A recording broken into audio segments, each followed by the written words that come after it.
Hello friends, রিম্পাস ওয়ার্ল্ডে তোমাদের সবাইকে আবারও অনেক অনেক স্বাগত। আজ চলে এসেছে একটা নতুন ভিডিও নিয়ে। আজ তোমাদের সাথে শেয়ার করে দেখাবো আমের চাটনি, কাঁচা আমের চাটনি। তো এখন যেহেতু গরমের সিজন চলছে, তো আর কাঁচা আম তো প্রচুর পরিমাণে অ্যাভেলেবেল পাওয়াই যাচ্ছে বাজারে।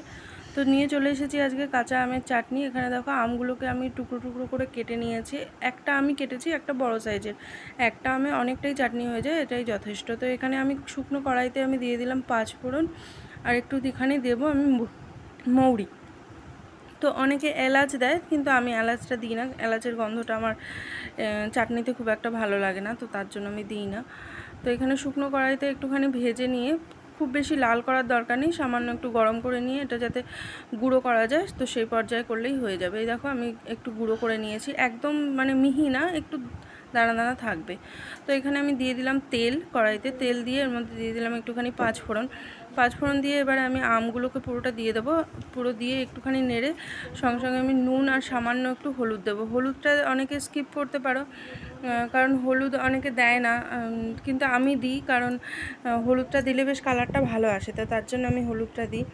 তো হলুদটা দিয়েও বেশিক্ষণ নাড়ার দরকার নেই, বেশিক্ষণ নাড়লে আম একদম গলে যায়, তো চাটনিতে সেটা একেবারেই ভালো লাগে না। তো তার জন্য এর মধ্যে জল দিয়ে সঙ্গে সঙ্গে আমি চিনি দিয়ে দিলাম, প্রায় 100 গ্রাম মতো আমি চিনি দিয়েছি। আর যেহেতু আম এখন নতুন নতুন উঠেছে, আমগুলো না ভীষণ টক, তো এখানে চিনি দিয়ে আমি বেশ খানিকক্ষণ ঢাকা দিয়ে রেখে দিয়েছিলাম। তো ঢাকা দেওয়ার পরে এটা সম্পূর্ণটা গলে গেছে।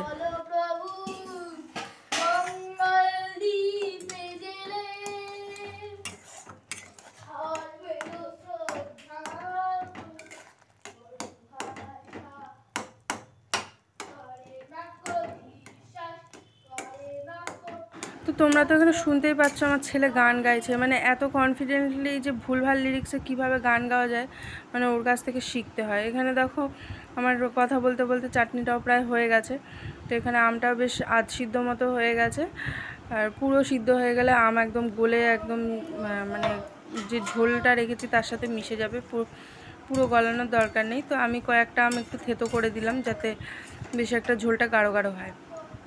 তো লাস্টে দিয়ে দিলাম ওই ভাজা মশলা যেটা করে রেখেছিলাম সেটা। তো এক্ষেত্রে আমার দেখো হয়ে গেছে চাটনিটা।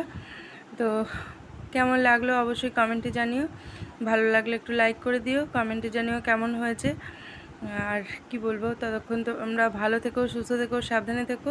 দেখা হবে অবশ্যই আর একটা কোনো নেক্সট ভিডিওতে।